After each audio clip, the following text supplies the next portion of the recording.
Morning. Welcome to BPSC Concept Wala newspaper analysis. Today we are going to analyze the Indian Express dated October 15, 2024 and the day is Tuesday. तो जैसा हम लोग शुरुआत करते हैं, पहले हेडलाइन से शुरुआत करते हैं। अब आपको बता दूं, इंडिया और कनाडा के बीच में रिश्ते खराब हो गए थे, ठीक है, और इस वजह से अब और भी ज्यादा ये चीज खराब होती ही जा रही है। हुआ क्या है, कनाडा बोलता है कि Indian envoy person of interest India rubbishes charge expel 6 diplomat. ये जब भी इस तरह का कोई इशू होता है ना, तो जो हाई कमीशन होता है या जो डिप्लोमेट होते हैं ना एक दूसरे के कंट्री में, उनको निकालना शुरुआत कर देते हैं। तो वही चीज हुई है, एस्केलेशन हो गया है दोनों कंट्रीज के बीच में। इंडिया ने क्या किया, 6 कनाडियन डिप्लोमेट्स को एक्सपेल कर दिया, ठीक है, उनको विदड्रॉ कर दिया। और कनाडा ने उसके रिस्पॉन्स में कुछ भी नहीं बोला है।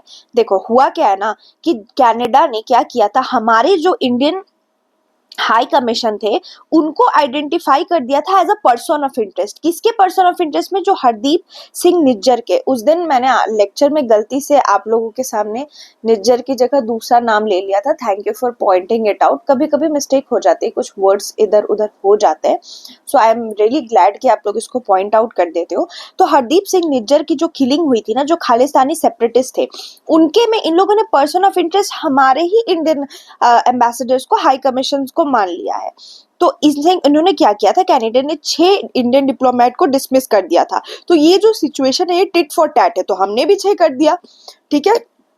तो ये वाली चीज है। आप लोगों को मैं एक चीज बता दूं, ये तो चलो न्यूज हो गया, क्या है आपके लिए कंट्रोवर्सी इंपॉर्टेंट नहीं है। मेरा यहाँ पे एम यही होता है कि मैं आपको वैसी चीजें बताऊं जो आपके प्री में कहीं ना कहीं आ जाए, या कभी आप इंटरव्यू दे रहे हो, किसी ने पूछ ही लिया, तो आप मुझे बताएं कि जो हाई कमीशन होता है, हाई कमिश्नर, ठीक है, और एम्बेसडर, इन दोनों में कुछ डिफरेंस है या नहीं है, ये आप मुझे कमेंट सेक्शन में बताओगे।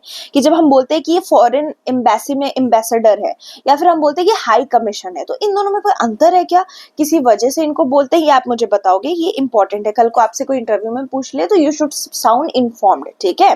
तो ये इंपॉर्टेंट चीज थी। ये आपका इंडिया, इससे क्या हो रहा है, हमारे इंडिया और कनाडा के जो रिलेशंस हैं वो थोड़े और ही ज्यादा सार हो जाएंगे, ठीक है, क्योंकि टिट फॉर टैट हमें करना ही था। तो ये एक हेडलाइन थी। उसके अलावा कोई अभी आपके लिए इंपॉर्टेंट चीज है नहीं प्रीलिम्स के लिए जो मैं आपको इधर बताऊं। सीधे डाइव करते हैं जो इंपॉर्टेंट न्यूज है, ओके चलो। तो अभी हम लोग देखते हैं पहली न्यूज। ये आपको पता ही है, झारखंड में होने वाले हैं पोल यानी इलेक्शन, इनके असेंबली का इलेक्शन होने वाला है। अब ये इलेक्शन जो है ना, ये नवंबर के टाइम में झारखंड मोस्ट प्रोबेबली इलेक्शन में चला जाएगा। तो झारखंड में जब भी इलेक्शन होता है तो लोग कुछ ना कुछ तो लाते ही हैं पॉलिटिशियंस। तो झारखंड की कैबिनेट ने मंडे को क्या अप्रूव किया है कि उनका एक स्कीम है जिसका नाम है मैया सम्मान योजना। ये नाम याद रखना है, मैया सम्मान योजना। इसमें ये लोग क्या करते थे, उन औरतों को जो 50 लाख अंडर प्रिविलेज औरत थी, 18 से 50 साल की उम्र के बीच में, उनको मॉनेटरी बेनिफिट दे रहे हैं। देखो बेनिफिट भी ना 3 तरह से दे सकती है गवर्नमेंट, या तो स्कीम बना के दे सकती है, या तो गवर्नमेंट जो है वो किसी तरह से स्कीम बना के दे, या फिर पैसे फंड एलोकेट करा के दे। एक होता है डायरेक्ट बेनिफिट ट्रांसफर, ठीक है, डायरेक्ट बेनिफिट ट्रांसफर में डायरेक्टली पैसा दे देते हैं। तो ये भी एक तरह का डायरेक्ट बेनिफिट ट्रांसफर ही है, जिसको मैया सम्मान योजना बोल रहे हैं, जिसमें पहले 1000 रुपए मिलते थे पर महीने, अब औरतों को 2500 मिलेगा, ठीक है। ये 18 से 50 साल की लड़कियों को मिलेगा। और ये जो है ना, ये प्रोवाइड किया जाएगा दिसंबर 2024 से, और इसमें 50 लाख बेनिफिशियरी, तो आपको पता है दिसंबर 2024 से मिलेगा। लेकिन इस स्कीम से इतना पैसा जब गवर्नमेंट लुटाती है ना, आप सोचो डायरेक्ट वुमेन को 2500 पर महीने अकाउंट में जा रहा है, तो ये पैसा आ कहाँ से रहा है, पैसा तो बजट से ही आ रहा है ना। तो वो बजट बर्डन तो बनता ही है। तो कितना का बर्डन बन गया ये झारखंड सरकार के लिए, तो 9000 करोड़ का बर्डन बन गया है, ठीक है। सीएम जो है कौन है झारखंड के, तो हेमंत सोरेन। उन्होंने बोला है कि वो बिलीव नहीं करते अनाउंसमेंट करने का, स्कीम्स को अनाउंस करने का, अगर सिर्फ उनको बेनिफिट दिखाना हो। उन्होंने क्या कहा कि मैं बिलीव करता हूं कि मैं अनाउंसमेंट करूंगा, उससे अच्छा है कि मैं स्कीम ही इंप्लीमेंट कर दूं। ऐसा इन्होंने कहा कि अनाउंसमेंट से अच्छा मुझे स्कीम इंप्लीमेंट करना अच्छा लगता है। और फिर वो ये भी कह रहे हैं कि अब ऑपोजिशन जो है वो अब इसके अलावा कोई बोलते ना, कोई प्लान हैच आउट करना, हैच आउट समझ रहे हो आप लोग, कोई प्लान इसकी जगह निकाले ना, ऐसा कोई प्लान नहीं करेगा ऑपोजिशन, ठीक है।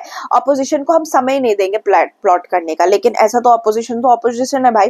तो बीजेपी ने क्या किया, झारखंड में इसी के मिलता जुलता, ठीक है, इसी के रिस्पॉन्स में एक स्कीम अनाउंस कर दी जिसका नाम है गोगो दीदी योजना। इसमें ये लोग 2100 रुपए पर महीने देंगे, या 2500 दे रहे हैं या 2100 की वादा कर रहे हैं। फायदा है औरतों का, ठीक है, ये मतलब बोलने की बात है, फायदा तो होता नहीं है, अल्टीमेटली इश्यूज हो जाती है इम्प्लीमेंटेशन में और बहुत सारे सिचुएशंस होते हैं जिनको देखना पड़ता है, तब जाके ये पैसे जो है फाइनली बेनिफिशियरी के पास जा पाता है। बहुत लूप होल्स भी हैं, ठीक है। तो ये गोगो दीदी योजना बीजेपी ने कहा है कि ये निकालेगा, लेकिन इस पे क्या कहा है, इस पे जो रूलिंग पार्टी उन्होंने कहा है कि क्रिटिसिज्म है।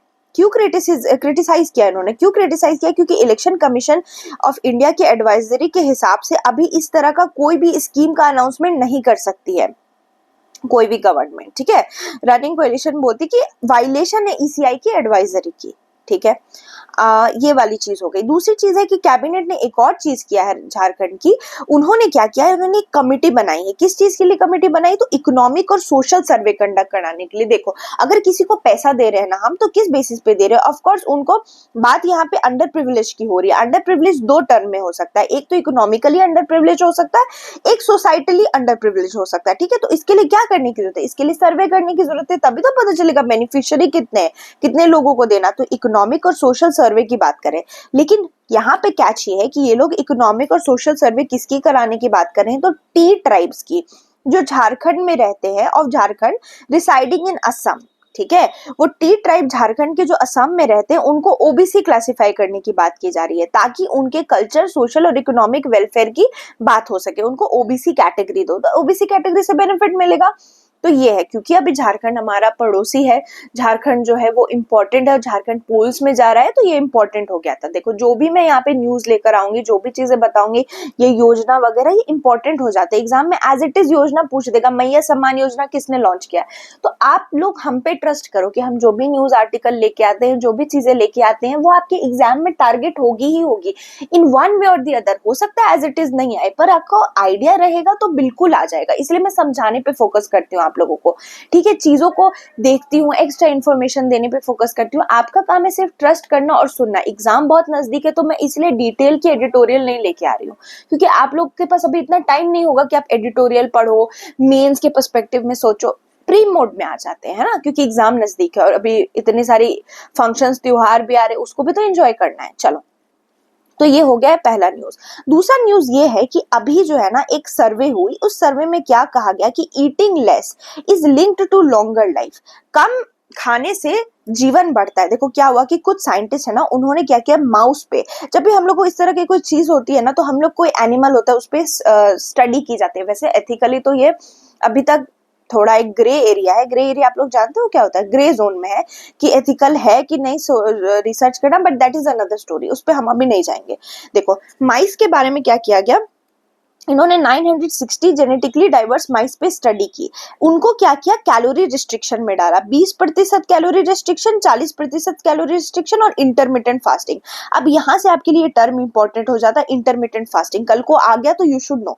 इंटरमिटेंट फास्टिंग में क्या होता है ना कि फास्टिंग पीरियड होता है। दो तीन तरह के इंटरमिटेंट फास्टिंग होते हैं। एक होता है जिसमें आप एक दिन खा रहे हो, 5 दिन, एक दिन व्रत कर रहे हो, 5 दिन नहीं खा रहे हो, एक इस तरह का इंटरमिटेंट फास्टिंग होता है। एक 8:16 का होता है, जिसमें 8 घंटे आप खाना खाते हो, 16 घंटे आप खाना नहीं खाते हो। जो हम लोग व्रत करते हैं ना, हमारे वेदों में लिखा है, इसमें लिखा है कि व्रत करना चाहिए, उस का एक बेनिफिट होता है। इंटरमिटेंट फास्टिंग का सबसे बड़ा बेनिफिट होता है आपके इंसुलिन स्पाइक पे। जब इंटरमिटेंट फास्टिंग कोई इंसान करता है ना, तो उसका इंसुलिन का लेवल लो रहता है, और इंसुलिन का लेवल सही काम करता है।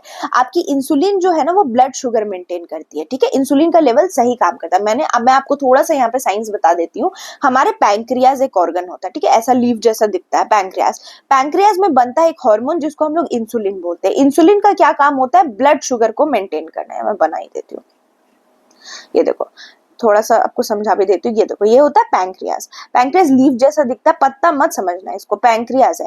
पैंक्रियाज के अंदर से जो निकलता है वो एक हार्मोन होता है जिसको हम लोग बोलते हैं इंसुलिन, ठीक है। और भी कुछ कुछ निकलता है, पर हमें अभी सिर्फ इंसुलिन पे फोकस करना है। इंसुलिन का क्या काम है, ब्लड शुगर को रेगुलेट करना, हमारी बॉडी में ब्लड शुगर रेगुलेशन का काम करता है। अब क्या होता है, जब हम लोग बहुत ज्यादा जंक फूड खाते हैं, बहुत सारे कार्ब मतलब क्या, कार्बोहाइड्रेट रिच फूड खाते हैं ना, तो शुगर स्पाइक कर जाता है, शुगर का लेवल बढ़ जाता है। और ये जो शुगर का लेवल बढ़ना है, this is not good for our body. हमारा सिस्टम सही से काम नहीं करता, ब्रेन सही से कंसंट्रेट नहीं कर पाता, हमारी जो है डायबिटीज, एक जो अगर शुगर का लेवल ऐसी कंसिस्टेंटली हाई रहा तो डायबिटीज होने का खतरा रहता है। Diabetes is a lifestyle disorder जो कि बहुत खतरनाक बीमारी है, ठीक है। तो ये वाली चीजों का खतरा रहता है। तो ये इंसुलिन लेवल मेंटेन कराने में इंटरमिटेंट फास्टिंग का बहुत बड़ा रोल हो जाता है, ठीक है। इंटरमिटेंट फास्टिंग, इंटरमिटेंट टर्म से ही आप समझ सकते हो कि क्या है इसका मतलब। इंटरमिटेंट यानी कि बीच में, ऐसा नहीं है कि पूरे दिन ही खाना नहीं खाया, पूरे रात ही खाना नहीं खाया तो भूखमरी हो गई ना। इंटरमिटेंट फास्टिंग आप ब्रेक लोगे, आप थोड़ा टाइम ईटिंग पीरियड रखोगे अपना, थोड़ा टाइम फास्टिंग पीरियड रखोगे, इसको इंटरमिटेंट फास्टिंग बोलते हैं। ये टर्म आजकल बहुत ज्यादा बज वर्ड भी बन गया है, जो डाइटिंग कल्चर करते हैं एक्टर एक्ट्रेसेस के भी मुंह से आप सुनते होगे, but it is a very scientifically approved method. बहुत डॉक्टर्स ने भी इसका लोहा माना है। और आप हमें देखते होगे, हम लोग जो व्रत करते हैं, जो बिहार वाला व्रत, दिल्ली वाला व्रत नहीं, दिल्ली वाले व्रत में लोग आलू सोयाबीन, आलू और ये क्या क्या साबूदाना वगैरह खाते नहीं, हमारा अपना बिहारी व्रत जिसमें हम लोग शाम को फलाहार करते हैं, वो बहुत अच्छा है शरीर के लिए, क्योंकि आप पूरे टाइम नहीं खाते हो, फास्टिंग पीरियड में रहते हो और फिर आप अपना फास्ट ब्रेक करते हो कुछ फ्रूट्स के साथ, वैसा करके, ठीक है। तो जब ये स्टडी हुई ना, तो स्टडी में ये पता चला कि जब ऐसे जो माइस है उनको इंटरमिटेंट फास्टिंग पे रखा गया, उनकी कैलोरी 20 से 40% तक काटी गई, तो उनमें वेट लॉस देखा गया। लेकिन सिर्फ वेट लॉस नहीं, माइंड करो, वेट लॉस तो ऐसे भी कैलोरी डिफिसिट से हो जाता है, लाइफ लॉन्गेविटी बढ़ी, ज्यादा दिन जी रहे थे ये लोग। लेकिन ये स्टडी ने ये चीज बताई कि सिर्फ खाना छोड़ने से लाइफ लॉन्ग नहीं बढ़ेगी, आपकी लॉन्गेटिविटी नहीं बढ़ेगी। आपको साथ साथ अपने इम्यून सिस्टम, हेल्थ, जेनेटिक और फिजियोलॉजिकल इंडिकेटर जैसे रेजिलियंसी पे बहुत ज्यादा ध्यान रखना पड़ेगा। क्यों? क्योंकि इन्होंने क्या देखा कि एक माउस था जिसने सबसे ज्यादा वेट लूज किया था, ठीक है, सबसे ज्यादा कैलोरी लिमिट करके वेट लूज किया, तो वो सबसे पहले मर गया। तो इससे इनको ये चीज समझ के आई। और एक ऐसा था जिसने थोड़ा धीरे धीरे वेट लॉस किया, लेकिन वो ज्यादा जिया। यानी फास्ट करने की जरूरत नहीं, वो जो हम लोग योयो डाइटिंग, नाम आपने सुना होगा, योयो डाइटिंग, एकदम से खाना छोड़ दिया पतले होने के लिए और फिर खाने लगे। और एनोरेक्सिया एक टर्म होता है, आप लोग मुझे बताओगे कमेंट सेक्शन में एनोरेक्सिया क्या है, ठीक है, ये मुझे बताना। तो योयो डाइटिंग, ये सारी चीजें करने की वजह से ऐसा नहीं लंबे जियोगे, लंबे जीने के लिए you have to have resilience. आपको दो तीन चीजें, एक तो आरबीसी का फंक्शन सही होना चाहिए और इम्यून हेल्थ सही होनी चाहिए। और ये immune health, RBC overall resilience बताती है, दृढ़ता बॉडी में कितनी है, ठीक है। तो अब कैसे लॉन्ग लाइफ जीने का एक नुस्खा सा मिल गया है कि आप अपने कैलोरी डेफिसिट करो, इतना मत खाओ, जितना खा रहे हो उससे कम खाओ, फास्ट नहीं, धीरे धीरे रिलेटिवली करो, अपने इम्यून सिस्टम पे ध्यान रखो, तो लाइफ की लॉन्जेविटी बढ़ेगी। तो ये वाली स्टडी इसलिए इतनी इंपॉर्टेंट हो जाती है कि शॉर्ट टर्म इफेक्ट नहीं, लॉन्ग टर्म बेनिफिट पे जाना है लाइफ स्पैन बढ़ाने के लिए। ये पूरा क्रक्स है इस वाले आर्टिकल का, ठीक है। इससे थोड़ा इंसुलिन और हार्मोन वगैरह बता दिया आपको, पैंक्रियाज ऑर्गन के बारे में बता दिया। इंसुलिन जो है ना पैंक्रियाज में जिससे निकलती है उसको बोलते हैं आइलेट्स ऑफ लैंगरहैंस, ठीक है, आइलेट्स ऑफ लैंगरहैंस।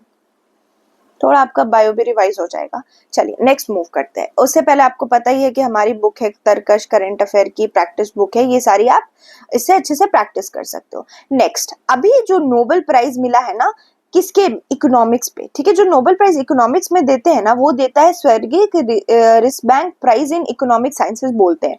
ये अल्फ्रेड नोबेल की मेमोरी में है। जब अल्फ्रेड नोबेल ने नोबेल प्राइज अनाउंस किया था ना, उस टाइम इकोनॉमिक्स नहीं था, बाद में इकोनॉमिक्स को ऐड किया गया था उनकी मेमोरी में। तो 2024 का जो इकोनॉमिक्स का प्राइज है वो मिला है डैरन एकिमोग्लू को, जो कि प्रोफेसर है एमआईटी के और इन्होंने पीएचडी की है लंदन स्कूल ऑफ इकोनॉमिक्स से। साइमन जॉनसन जो प्रोफेसर है एमआईटी के ही और इन्होंने भी पीएचडी की हुई है। और जेमिसा रॉबिन्सन जो कि प्रोफेसर है यूनिवर्सिटी ऑफ शिकागो के और इन्होंने पीएचडी की है यूएल यूनिवर्सिटी से। इनको किस चीज पे मिला है, तो इन्होंने स्टडी की है how institutions are formed and affect prosperity. Institution का क्या रोल है प्रोस्पेरिटी देने में। तो बड़ा क्वेश्चन ये है, आप देखो एकदम सिंपल भाषा में बताओ ना, तो किस चीज पे इनको नोबेल प्राइज मिला है कि आज के जमाने में आप देखते हो कुछ कंट्रीज रिच हैं, कुछ पुअर हैं, तो ऐसा क्यों हुआ। तो इन्होंने बताया इंस्टीट्यूशन के वजह से ऐसा हुआ। उन्होंने बोला कि जो रिचेस्ट 20% ऑफ द कंट्री है आज 30 गुना ज्यादा रिच हो गई है। ऐसा हुआ क्यों? इसीलिए हुआ क्योंकि सोसाइटी जो है वो डिवाइड होती है दो तरह के इंस्टीट्यूशन में, एक इंक्लूसिव इंस्टीट्यूशन, एक एक्सक्लूसिव इंस्टीट्यूशन। इंस्टीट्यूशन का रोल प्ले होता है हमारी प्रॉस्पेरिटी और गरीबी में। देखो बताती हूँ क्या इंक्लूसिव इंस्टीट्यूशन क्या है, ये टर्म इंपॉर्टेंट है, कल को एग्जाम में इंक्लूसिव एक्सट्रैक्ट आ जाएगा। इंक्लूसिव इंस्टीट्यूशन वो होते हैं ना जो फॉलो करते हैं डेमोक्रेसी, लॉ एंड ऑर्डर जहां फॉलो होता है, लोगों की राइट्स अच्छे से देखी जाती है। यानी इन्होंने इकोनॉमिक्स को पॉलिटिक्स से लिंक कर दिया। आप देख रहे हो, आप लिंक समझो इकोनॉमिक्स को पॉलिटिक्स से। और इसके कॉन्ट्रास्ट में इन्होंने क्या बोला, एक एक्सट्रैक्टिव इंस्टीट्यूशन होता है। एक्सट्रैक्टिव इंस्टीट्यूशन वो होता है जहां पे ना कोई रूल ऑफ लॉ होता है, वहां पे डिक्टेटरशिप या ऑटोक्रेसी होती है, वहां पे लोगों को डर रहता है कि उनका एक्सप्लॉयटेशन होगा, वहां पे गरीबी ज्यादा होती है।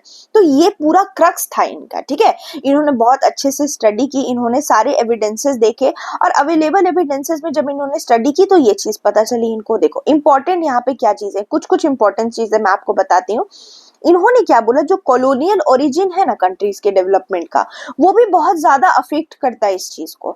जैसे मैं आपको अभी बताती हूँ, जो कॉलोनाइजर आए थे उन्होंने इंक्लूसिव पॉलिटिकल और इकोनॉमिक इंस्टीट्यूशन बनाया कहीं कहीं, जो यूरोपियन सेटलर आए थे। लेकिन वही कॉन्ट्रास्ट में वो ऐसी जगह कॉलोनीज में गए जहां पर उन्होंने सिर्फ एक्सप्लॉइट किया है। इसका सबसे अच्छा एग्जाम्पल है हमारा भारत देश। यहाँ आके इन्होंने सिर्फ एक्सप्लॉइटेशन किया। आपको बता दूं कि इकोनॉमिक ड्रेन थ्योरी दिया था हमारे बड़े बड़े फ्रीडम फाइटर ने। आप मुझे बताना ये इकोनॉमिक ड्रेन थ्योरी कौन से ऐसे फ्रीडम फाइटर थे जो उन्होंने बोला था। 3 फ्रीडम फाइटर का नाम आप मुझे बताओगे, इसमें से चलो एक का नाम मैं खुद ही बता देती हूँ, दादा भाई नौरोजी।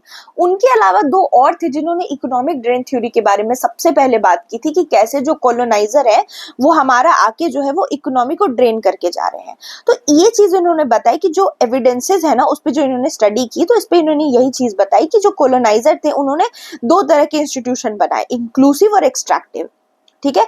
तो देखो इसका एग्जाम्पल उन्होंने क्या दिया, उन्होंने बोला रैशनली क्या थी, क्यों कॉलोनाइजर ने कहीं पे इंक्लूसिव किया और कहीं पे एक्सट्रैक्टिव किया। तो इसके पीछे रैशनली ये था कि जब कॉलोनाइजर आए ना कहीं पे किसी कंट्री को कॉलोनाइज करने के लिए, तो उन्होंने क्या देखा, वैसी कॉलोनी जहां पे उनके मरने के चांसेस ज्यादा थे, मॉर्टेलिटी ज्यादा थी। कैसे, तो या तो वहां का पॉपुलेशन इतना ज्यादा था कि उनको मार सकता था, या फिर वो रीजन में इतनी सारी बीमारियां थी जैसे मलेरिया वलेरिया, तो वो उनके डेथ का कारण बन सकती थी।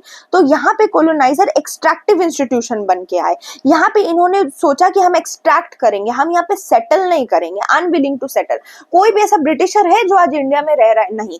पर कुछ कॉलोनी जहां पे मोर्टेलिटी रेट लो थी, वहां पे उन्होंने इंक्लूसिव इंस्टीट्यूशन बनाने की सोची, वहां पे फ्यूचर बनाया, अपना फॉर्चून भी। जैसे अमेरिका, जैसे अमेरिका का आप एग्जांपल, जब अमेरिका जाते हैं कॉलोनाइजर तो वहां पे उनको दिखता है कि हाँ यहाँ पे अपॉर्चुनिटी है अच्छा करने की। तो आज देखो अमेरिका कितना रिच है। अब देखो ये तो हो गया इनकी स्टडी, लेकिन इन्होंने ना 2013 में ही ये पेपर, ये जो एकेमेग्लू है और रॉबिन्सन है ना, इन्होंने 2013 में ही इसको पब्लिश किया था कि why nation fail, the origin of power, prosperity and poverty. तब हमारे अरविंद सुब्रमण्यम, जो उस समय, जो बाद में हम इंडिया के चीफ इकोनॉमिक एडवाइजर बनते हैं, उन्होंने उस आर्टिकल को अपोज किया था। उन्होंने बोला था कि ये नैरेटिव इंडिया और चाइना के लिए फिट ही नहीं बैठता। क्यों? क्योंकि चाइना में तो इंक्लूसिव इंस्टीट्यूशंस है ही नहीं। चाइना में आप देखो तो क्या यहाँ पे प्योर डेमोक्रेसी है, वी ऑल नो कि सिर्फ पेपर पे है। लेकिन फिर भी चाइना जो है वो एकदम अच्छे से ग्रो कर रहा है। और जहां तक रही बात इंडिया की, तो इंडिया की इंस्टीट्यूशन प्रॉपर इंक्लूसिव है, लेकिन इंडिया चाइना की तरह ग्रो नहीं कर पाया।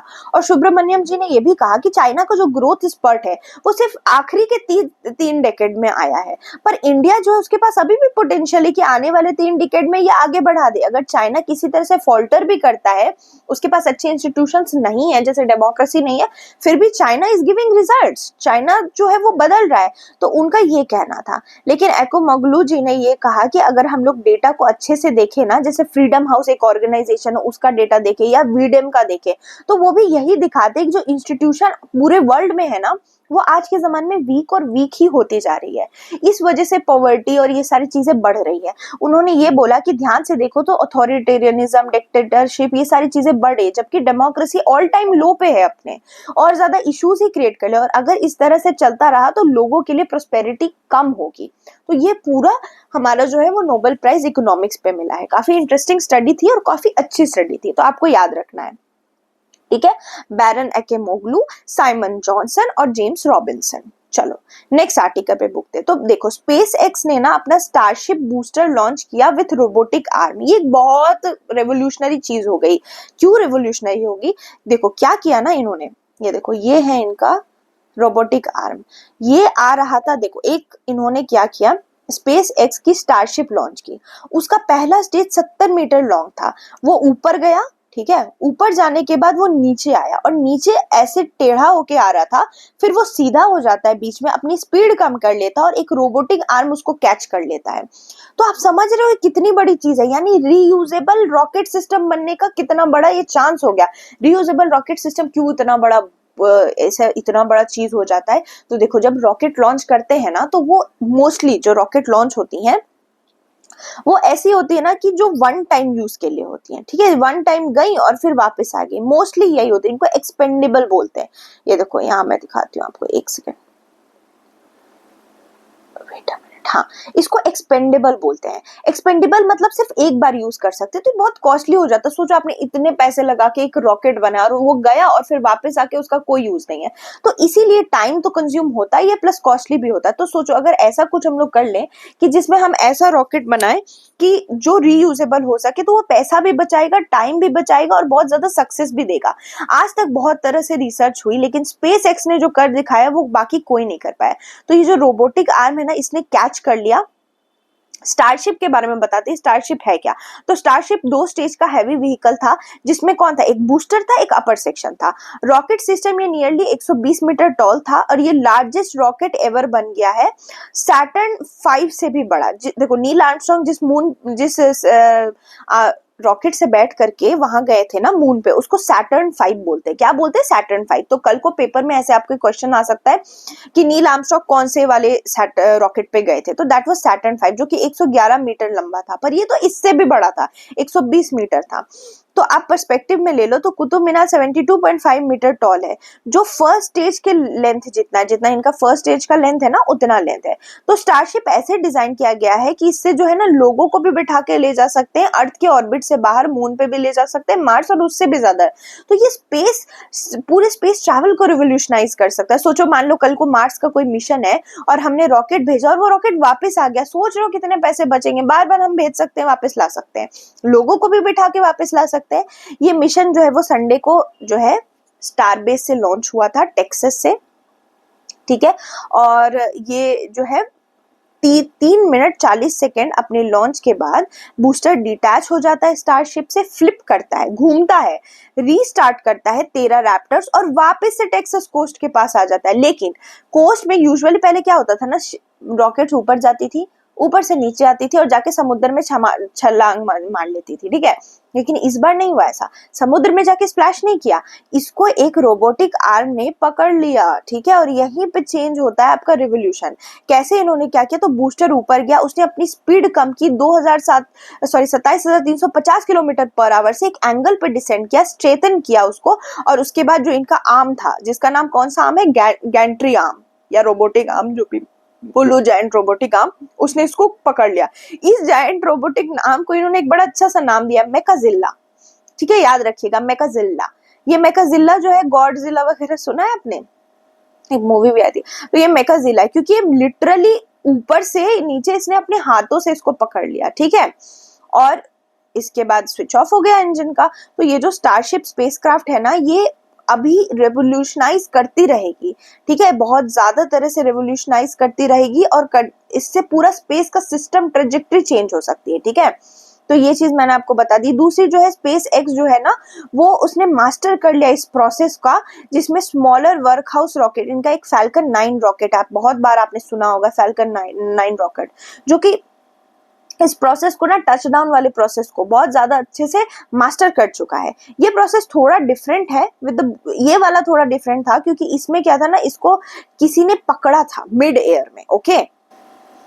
मिड एयर में रोबोटिक आर्म ने पकड़ा था, लेकिन जो स्पेस एक्स का फैल्कन 9 पहले जाता था ना, वो एक स्पेशली बिल्ड प्लेटफॉर्म पे वापस आ रहा था, ऊपर जा रहा था और वापस एक प्लेटफॉर्म पे आ रहा था, पर यहाँ पे तो मिड एयर पे ही कैच कर लिया है। तो ये थोड़ा सा अलग था, लेकिन पहले भी स्पेस एक्स ने ही किया था, आज भी स्पेस एक्स ही कर रहा है, तो ये इंपॉर्टेंट है। तो अब स्टारशिप इतना इंपॉर्टेंट क्यों हो जाता है? स्टारशिप इसलिए इंपॉर्टेंट हो जाता है कि स्पेस एक्स अपने प्लान कर रहा है ह्यूमंस को भेजने के लिए। इनका एक नासा अपना एक आर्टेमिस 3 मिशन बनाएगा, जिसमें वापस ह्यूमन मून पे जाएंगे 2026 में, इनका ये मिशन प्लान है। तो आर्टेमिस 3 मिशन याद रखना है, आर्टेमिस 3 मिशन किसका है? नासा का। इसमें ह्यूमन लैंड करवाएंगे, कहाँ पे? मून पे करवाएंगे। तो इसमें ये स्टारशिप बहुत इंपॉर्टेंट रोल प्ले करेगा, ह्यूमन मून पे जाएगा, मून से वापस आ जाएगा, ठीक है। इसके लिए गवर्नमेंट ने स्पेस एक्स को $4 बिलियन का कॉन्ट्रैक्ट भी दे रखा है। ओके, तो कंपनी को स्टारशिप, लेकिन ये सारी तो अच्छी चीजें हो गई, लेकिन अभी भी स्टारशिप को प्रूव करना बाकी है कि वो सेफ और रिलायबल है, और कॉस्ट भी कम रखेगा। क्योंकि पहले भी क्या हुआ था ना, नासा ने अपना एक स्पेस शटल प्रोग्राम स्टार्ट किया था, ठीक है। ये स्पेस शटल प्रोग्राम 2011 में एंड हो गया। इसमें भी ये लोग partially reusable space vehicle use कर रहे थे, लेकिन इसका पैसा इतना ज्यादा आ गया कि रॉकेट को लॉन्च करने से भी ज्यादा खर्चा इसी को बनाने में आ गया। तो स्टारशिप को ये प्रूव करना पड़ेगा कि ये सेफ है, रिलायबल है और कॉस्ट फ्रेंडली है, क्योंकि फिर अगर इसमें इतने पैसे लग गए तो फायदा क्या बनता है ना। चलो, अब दूसरी चीज मैं आपको बता दूं कि नासा ने लॉन्च किया है spacecraft to scout Jupiter moon Europa for ingredients for life. तो देखो, आपको अब यहाँ पे क्या इंपॉर्टेंट है, नासा ने अपना एक यूरोपा क्लिपर 5 भेजा है, जो आधे साल यानी कि हाफ ईयर में जुपिटर पहुंच जाएगा। जुपिटर में जाकर के ये क्या देखेगा कि जुपिटर का एक मून है, ठीक है, जिसका नाम है यूरोपा, और बोला जाता है कि यूरोपा के नीचे एक समुद्र एग्जिस्ट करता है, ठीक है। और अगर जहाँ पे पानी है वहां पे लाइफ की पॉसिबिलिटी होने की बहुत ज्यादा चांसेस है।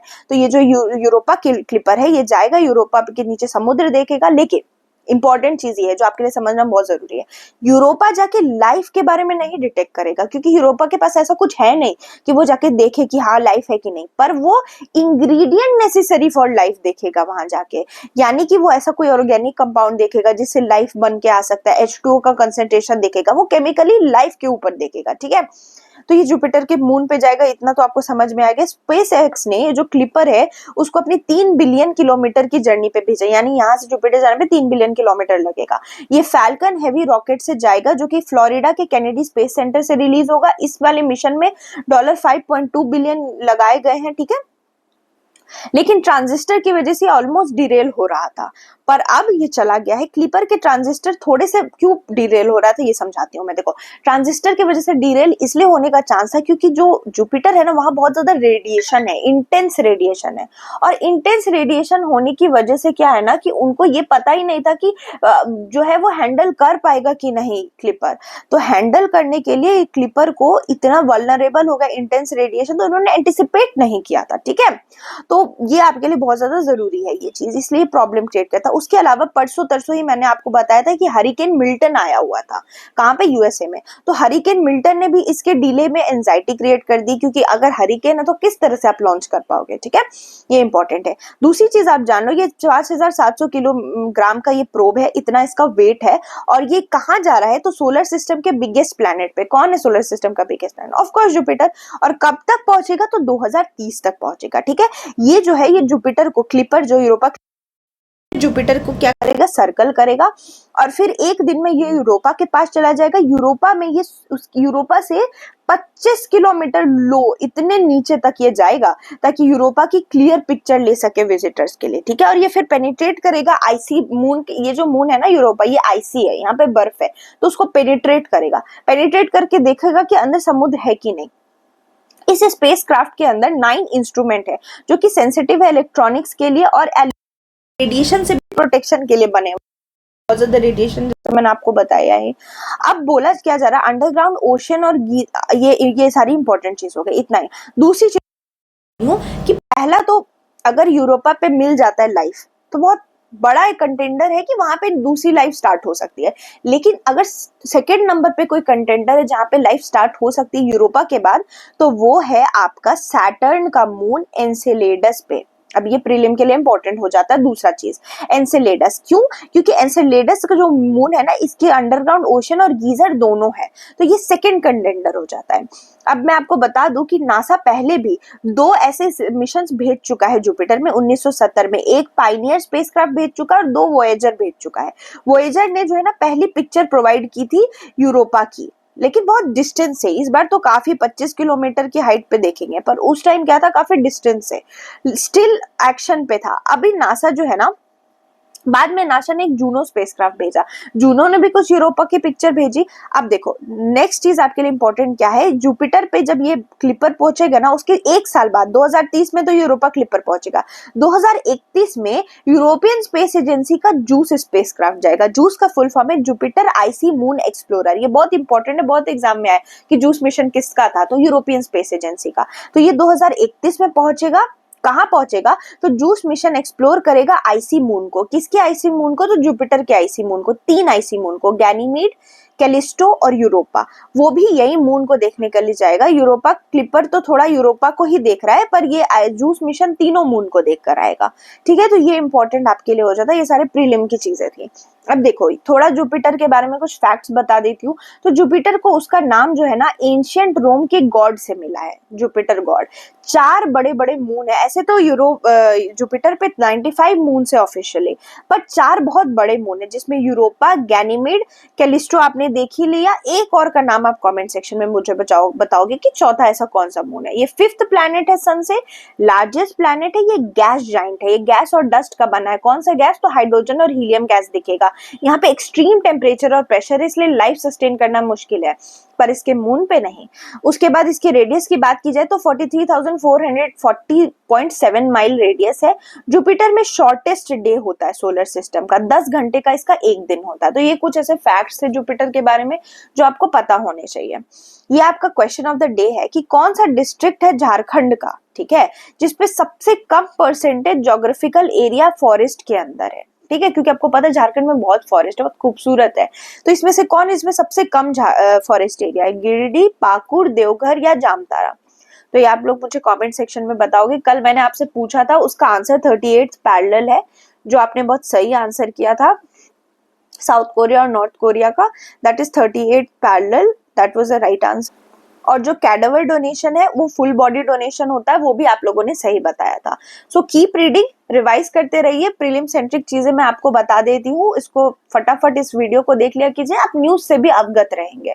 बाकी अपना पढ़ते रहिए। All the best, I will meet you in the next session. Thank you.